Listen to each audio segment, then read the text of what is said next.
So hello guys, welcome back. आज हम आ गए हैं आपके लिए ओनरशिप रिव्यू लेके हिमालयन 450 का। आप ये बाइक लेना चाहते हो या फिर इस सेगमेंट में कोई और बाइक लेना चाहते हो, तो उन सब बाइक्स में से कंफ्यूज हो, तो आज हम आपका कंफ्यूजन दूर करने वाले हैं। इस बाइक में क्या क्या प्रॉब्लम्स है और क्या क्या अच्छी बातें हैं, आज ये ओनर से हम पूछेंगे। उनका एक्सपीरियंस कैसा रहा ये भी पूछेंगे। तो हम इन्वाइट करना चाहेंगे जसराज को, जो इसके ओनर है। Welcome Jasraj to our channel. सबसे पहले जसराज हमें बताइए कि आपने हिमालयन 450 ही क्यों चूज़ की और आपने कौन कौन सी बाइक का टेस्ट राइड लिया था इसके पहले। I got this bike in last March 2025 में मैंने ये बाइक खरीदा। एंड उसके पहले actually this was not even a choice. I was not gonna choose Himalayan. I was going for Interceptor or even Bear 650। But I thought that I was riding before कि NS 200 में मेरे पास था, अभी भी है। And I thought of upgrading to an adventure bike, as मैं खुद, मेरे को टूरिंग में इंटरेस्ट है एंड मुझे भी घूमना पसंद है ऑफकोर्स।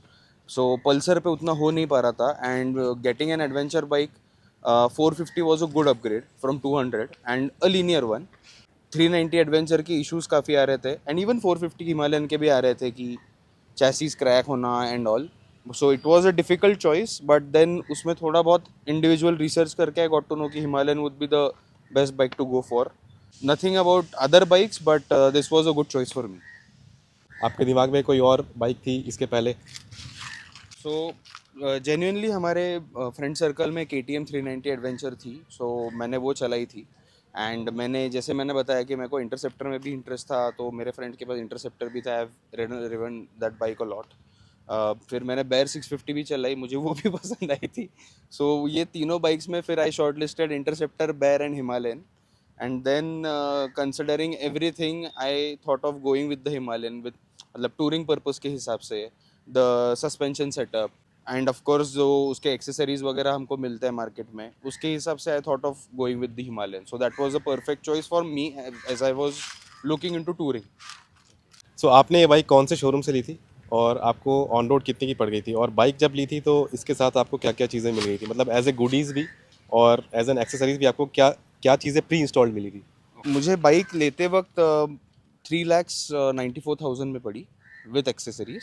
एंड गुडीज़ की बात करें तो मुझे ऑफ कोर्स बाइक के साथ अभी हेलमेट्स कंपलसरी है, तो एक हेलमेट मिला। Then I got a similar same scale model for my bike. वो शोरूम एक्चुअली हमारे पहचान के थे, तो I got that luckily. So same Himalayan का स्केल मॉडल मिला and I got the bike cover for it specifically. और एक्सेसरीज में अगर बात करें तो I have got the stop plate here which is an OEM. I got the crash bars which are OEM, क्योंकि crash बार specifically OEM लेने का reason ये था कि the issues that the people were facing कि चैसी क्रैक होना and all, that were happening mostly because of the after market crash bars. So specifically I went for these crash bars and the नकल guards. These are the accessories that I've got on the bike from the showroom itself. And जब मैंने bike लिया तब spokes wheel, ये cross spoke wheels आए थे, तो वो जब एक्सेसरी करके मिल रहे थे, so I directly got it factory fitted from the showroom itself, so I didn't have to swap them with the tubed ones. So these are completely tubeless rims right now and I've got them factory fitted, so I didn't have to take my bike again to the showroom. Issues के बारे में बाद में discuss करेंगे, पहले पूछेंगे कि क्या चीज़ें बाइक लेने के बाद, बाइक लेने से पहले तो आपको पता ही होता है, आपने बहुत सारा रिसर्च किया होता है कि क्या चीज़ें अच्छी हैं बाइक में।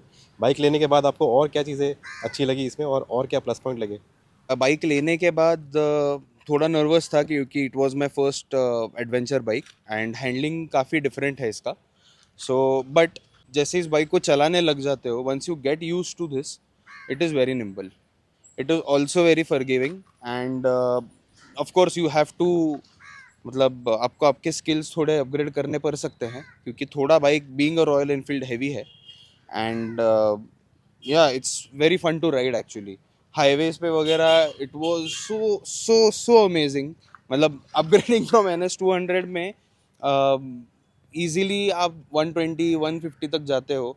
सो honestly I have taken this bike up to 155 on a open stretched road and it was fun. मतलब आप जैसे जैसे चलाने लगते हो, you'll get to know कि इट इज़ फन राइडिंग। अब नेगेटिव्स के बारे में बताइए कि आपको बाइक लेने के बाद क्या लगा, कि क्या चीज़ें और बेटर हो सकती थी और क्या चीज़ें आपको अच्छी नहीं लगती इस बाइक में?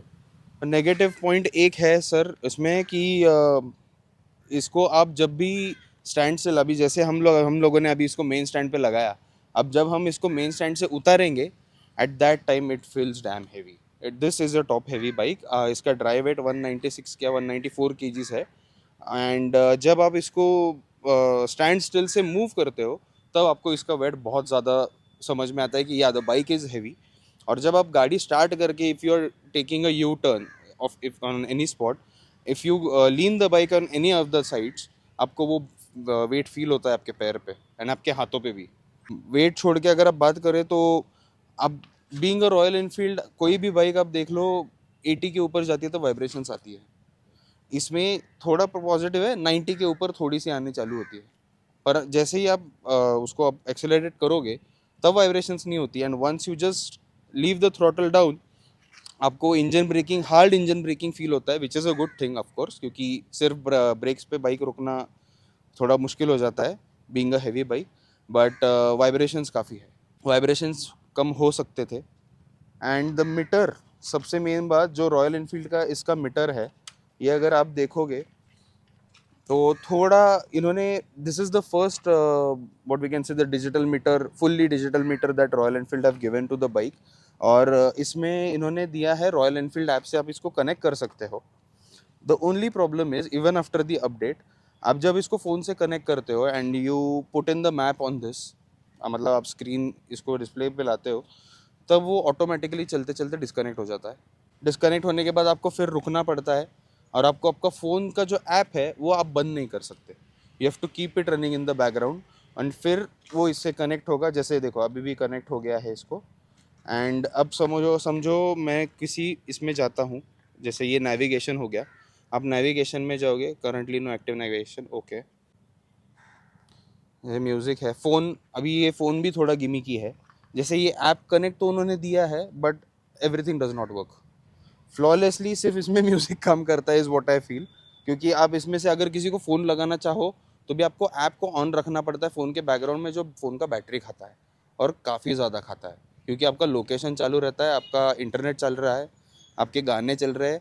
It is just relying the through, ये बस यहाँ पे दिखा रहा है, इसमें से ऑपरेट ज़्यादा कुछ होता नहीं. तो थोड़ा उन्होंने ये अपग्रेड अगर करके दिया होता, या अभी भी दे सकते हैं विद एन सॉफ्टवेयर अपग्रेड, तो it will be nothing like it.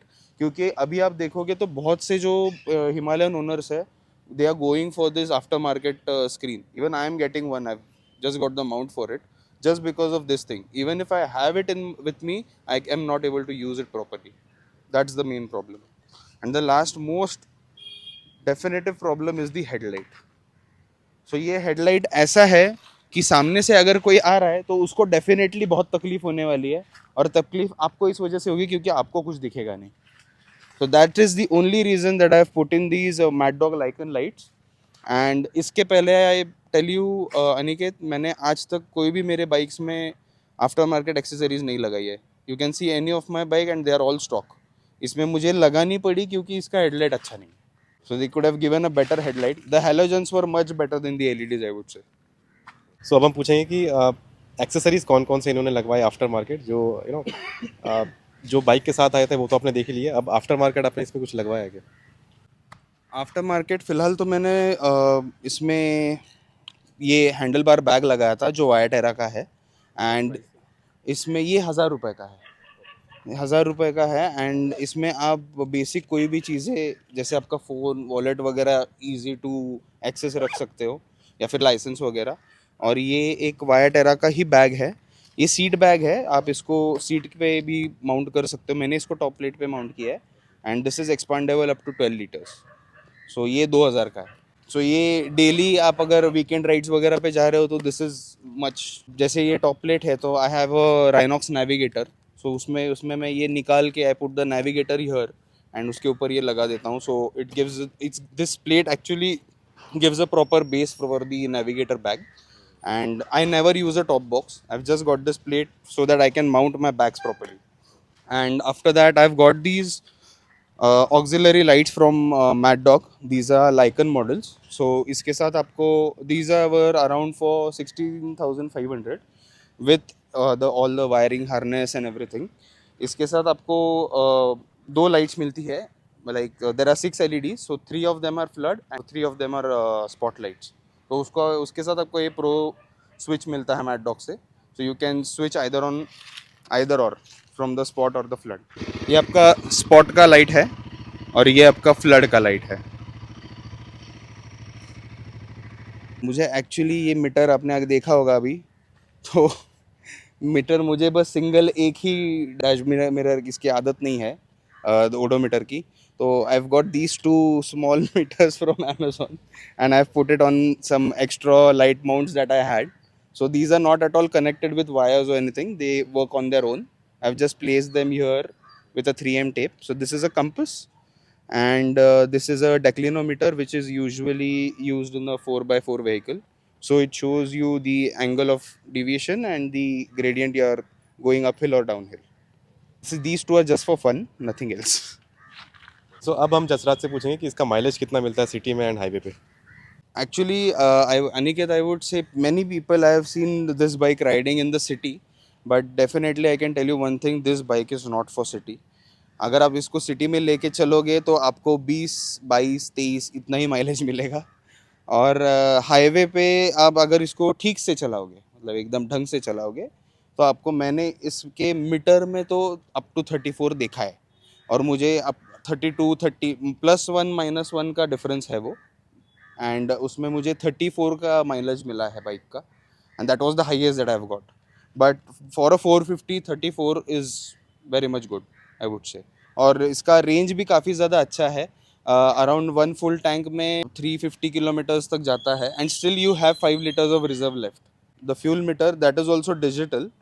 So one thing that person who is buying the bike should know is once these all fuel lines go down, this is a 17-liter fuel tank. Once all these meters go down, you still have 5 liters of fuel left, but that is a reserve fuel, and you will have to refuel your tank once these lines go down. 5 liters is the reserve capacity, but it's very difficult to know because it's a digital meter and not an analog meter. अब हम जसराज से पूछेंगे, इनके पास और भी bikes है, बहुत सारी बाइक्स हैं. तो हिमालयन के लॉन्ग राइड के एक्सपीरियंस के बारे में बताइए हमें कि लॉन्ग राइड पे कैसा परफॉर्म करती है बाइक, सस्पेंशन कैसा परफॉर्म करते हैं, ब्रेकिंग वगैरह. ओवरऑल ये बाइक आप कहाँ तक लेके गए, कितनी दूर लेके गए और आपका एक्सपीरियंस कैसा रहा. यार ऑनेस्टली मैंने ये आने से पहले काफ़ी राइड किया था पल्सर पे, क्योंकि मैं I have been to Ladakh around 8 times. But ये बाइक अभी next year we are planning to take her to Ladakh. अभी तक का मेरा इस पे highest ride has been around 600 kilometres का. And there is a forest call Sandoli national park in Maharashtra near Karad. So we had went there and it was amazing. The ride, मैं मेरे पास जैसे मैंने बताया आपको कि मेरे पास नेविगेटर था यहाँ पे. मैंने वो एक नेविगेटर मैंने यहाँ पे माउंट किया था and I was riding here. The seat is amazing, the suspension is amazing. जो हालत अभी NH4 की फ़िलहाल में है उसके हिसाब से I was like I have got the perfect bike for these kind of roads. I never felt कि it is underpowered. The overtakes were flawless, power delivery was flawless for me at least. आपके पास 1200 होगी, आपके पास 900 होगी, आपके पास 800 होगी. Of course power delivery will be different, but for a 450 and for this weight it was performing fabulously amazing. मतलब आपको एक तो आप इस पर जब भी बैठोगे it will give you a big bike feel, क्योंकि आप दूसरे इस सेगमेंट के बाइक्स से अगर इसको कंपेयर करोगे तो काफ़ी छोटे हैं bikes, width and length wise and height wise everything. जो मुझे पर्सनली लगता है कि आपको एक बिग बाइक फील भी देगी and it is very well planted. मतलब आपको कहीं पे ऐसा नहीं लगेगा कि you are losing balance on the bike. और कोई अगर बम्प आ गया तो ये जंप करेगी and it will just the front wash out हो जाएगा, या फिर आप रियर आपका स्लाइड होने लगेगा. ऐसा कुछ नहीं होता है. The tyres that Royal Enfield have also given, the CEAT grip tyres, they are amazing. मतलब मैंने आई डिडंट feel कि I can lean on this bike so much. I've leaned it so much on the curves and never has it failed me. कि एक बार ऐसा नहीं हुआ है कि rear slip हो गया and oh no I can't do this. ऐसा हुआ ही नहीं है कभी भी. Even I would say, मतलब there was once a while we had went to Lonavala for a ride and मेरा टारगेट फिक्सेशन हो गया था. And I tell you if मैं अगर पल्सर पे होता, my Pulsar is a non ABS one, I was gone. ये bike has saved me. It is so forgiving, I would say. The ABS saved me, and the tires didn't give up. The touring experience is amazing. You'll have fun once you get this bike. City के बारे में बता दीजिए, city में चलाने में कैसी feel होती है? सिटी में मज़ा तो आता है ऑफ कोर्स, क्योंकि मैं फ़िलहाल पल्सर छोड़ के इस पे ही आ गया हूँ मोस्टली। पर सिटी में जितना इजीली एक लाइट बाइक ट्रैफिक से निकलेगी, इसको उतना ही टाइम लगता है। Being fast, it is fast of course rather than other most bikes on the road, but या इट टेक्स टाइम, क्योंकि इसको बाहर निकालना ट्रैफिक से उतना इजीली नहीं होता। जैसे मैंने बताया, गाड़ी एक बार अगर स्टैंड स्टिल पे आ जाए, then you come to know इसका वेट। क्लच और गियर पे तो आप निकाल लोगे गाड़ी को, but bumper to bumper traffic में देन द इसका फिर वो रेडिएटर फैंस चालू हो जाता है। फिर हीट मैनेजमेंट इसका उतना हाईवे पे उतना आपको फील नहीं होता जितना सिटी में होता है, क्योंकि फिर इसका हीट्स जो है, फैन का हीट जो है वो डायरेक्टली आपके पैर पे आता है and actually comes on your heel. So वो गर्म आपको फील होता है। और सिटी में जाने के बाद काफ़ी जल्दी इंजन हीटअप हो जाता है। हाईवे पे उतना इशू नहीं आता, पर इसका इंजन डेफिनेटली सिटी में बहुत हीटअप होता है। सो अब हम पूछेंगे जसरात से कि सर्विस एक्सपीरियंस इनका कैसा रहा, सर्विस कितनी सर्विस हुई है और कितने की पड़ी सर्विस, और कुछ एक्स्ट्रा सर्विस के टाइम पे कुछ एक्स्ट्रा पार्ट्स वगैरह लगाए, कितने के पार्ट्स लगे? अब मेरा सर्विस अभी वैसे तो 5,500 ही हुआ है। तो रॉयल एनफील्ड ने बताया था कि first service will be at 500 and the second service will be directly at 10,000। So that's a lot of gap is what I felt. So मैंने क्या किया कि मैंने मेरे 2 सर्विसेज यूटिलाइज कर लिए। मैंने 500 पे एक सर्विस की और 5,000 पे एक की। और as per the Royal Enfield manual, service जो है आपको 5,000 के गैप में करना है and not the 10,000 duration. So मैंने 2 सर्विसेज कराई इसकी। First was around 1,600 rupees and the second one was also around 1,600 rupees, क्योंकि एक्चुअली रॉयल एनफील्ड में उन्होंने कुछ किया नहीं। Now the next time when I will go, I'll get my valves checked and cleaned, and my throttle body will be cleaned. And this is a fuel injection motorcycle, so of course all the required necessary components will be checked. और बाकी तो कुछ नहीं, the sprocket and everything was good. As you can see, I try to keep my bike very clean. So उस और कुछ तो ज़रूरत नहीं पड़ी. So around 1,600, 3,200. पर अगर आप बड़ा सर्विसिंग के लिए जाओगे तो अराउंड आपका 5-6 हज़ार रुपये जाएगा एक सर्विस के लिए।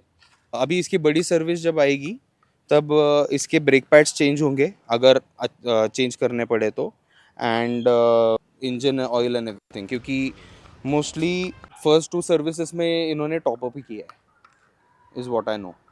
इन्होंने इंजन ऑयल से, सॉरी, फर्स्ट सर्विस में चेंज किया है, सेकेंड सर्विस में बस टॉपअप किया है। रॉयल एनफील्ड का स्टॉक इंजन ऑयल बहुत चीप है। Once you, I would suggest people to get good oil, of course, after the servicing is done. I would suggest, जिसको of course शोरूम में service करानी चाहिए, but oil आप देख लो आपके हिसाब से, it was as per the rider's choice.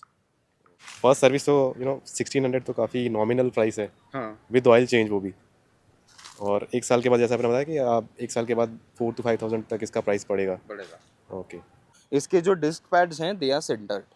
So sintered are actually a bit expensive than the organic ones.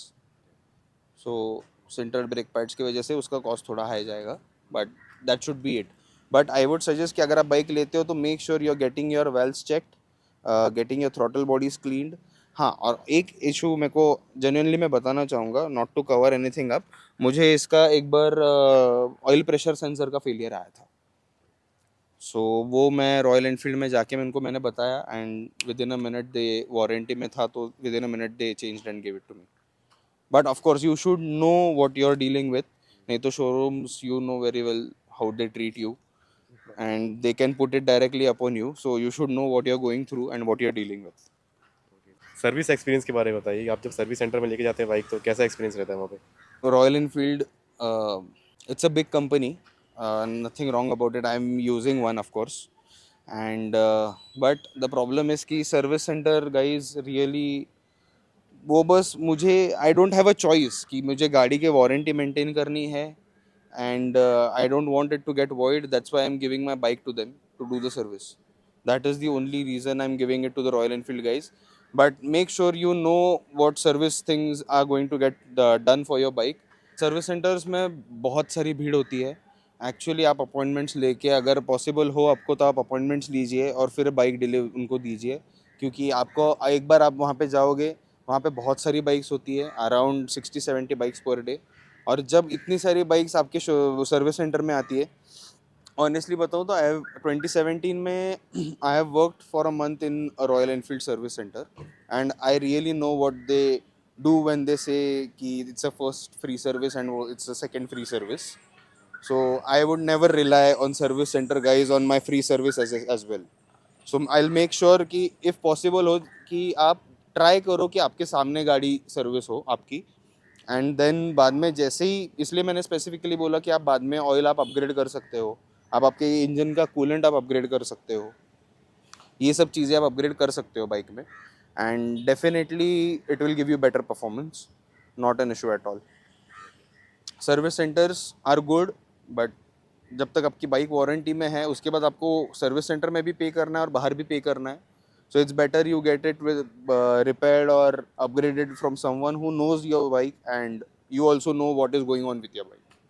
सो जसराज हमें बताइए कि इसका पिलियन कंफर्ट कैसा है, आपने कभी पिलियन के साथ राइड किया होगा तो, और इसके मिरर के बारे में बहुत लोग बोलते हैं कि अपग्रेड करने की ज़रूरत होती है as per the adventure bike, तो एडवेंचर वाले मिरर लगाने की ज़रूरत होती है. So Aniket, of course, I've ridden with pillions, and the pillion comfort is really very good. So that is, I'm not the one sitting in the pillion, so I've got a great feedback from the ones who were sitting in my back. And जो इसके mirrors है यार, मैंने जब मैं भी bike खरीद रहा था and I was doing my research, तब मैंने देखा था कि लोग बोल रहे वो जैसे वो बॉल माउंट्स वाले मिरर्स लो, they are very good, very good. But the feedback, real life feedback that I have got from my known people is that जब भी आप हायर स्पीड पे जाते हो वो मिरर्स हिलते हैं, एंड ऑफ कोर्स उनका विजिबिलिटी थोड़ा ज़्यादा होगा, but they are not that reliable is what I personally feel. Royal Enfield के OEM भी एडवेंचर मिरर्स आते हैं जो फोल्डेबल 3 एक्सेस फोल्डेबल है आई गेस, पर उनका जो सर्कमफ्रेंस है वो स्टॉक मिरर से छोटा है. एंड दीज मिरर्स जो स्टॉक आए हैं गाड़ी के साथ, they really don't vibrate when you are riding, and you can have a perfect rear view sight like while you are riding. So I have never faced an issue with this personally, and they literally don't vibrate like other Royal Enfield mirrors. आपने जो touring windshield मंगाया है वो 3000 के around था. जब मैं bike खरीद रहा था, again there have been a lot of price changes since then. जैसे ये ट्यूबलेस स्पोक रिम्स जो है वो पहले 12,500 के थे, now they are costing around 40,000. And जो मैंने टॉलर विंडशील्ड मंगवाई है वो भी तभी अराउंड 2000 की थी, and it is now costing 3220. So guys ये था एक ओनरशिप रिव्यू जसराज की तरफ से, और इनका एक्सपीरियंस कैसा रहा, और इन्होंने बहुत सारी नई नई चीज़ें बताई हमको हिमालयन 450 के बारे में. और आपके अगर कुछ और डाउट है इस बाइक को लेके तो आप कमेंट सेक्शन में पूछ सकते हैं, कुछ और क्वेश्चन है, कुछ और सजेशंस है, आपको कुछ और जानना है तो आप पूछ सकते हैं कमेंट सेक्शन में. सो गाइज एंड तक वीडियो बनाने के बहुत बहुत धन्यवाद. वीडियो पसंद आए तो लाइक करिए वीडियो, शेयर करिए वीडियो, एंड सब्सक्राइब करिए मेरे चैनल. मिलते हैं नेक्स्ट वीडियो में, तब तक के लिए take care, bye bye and have a safe ride.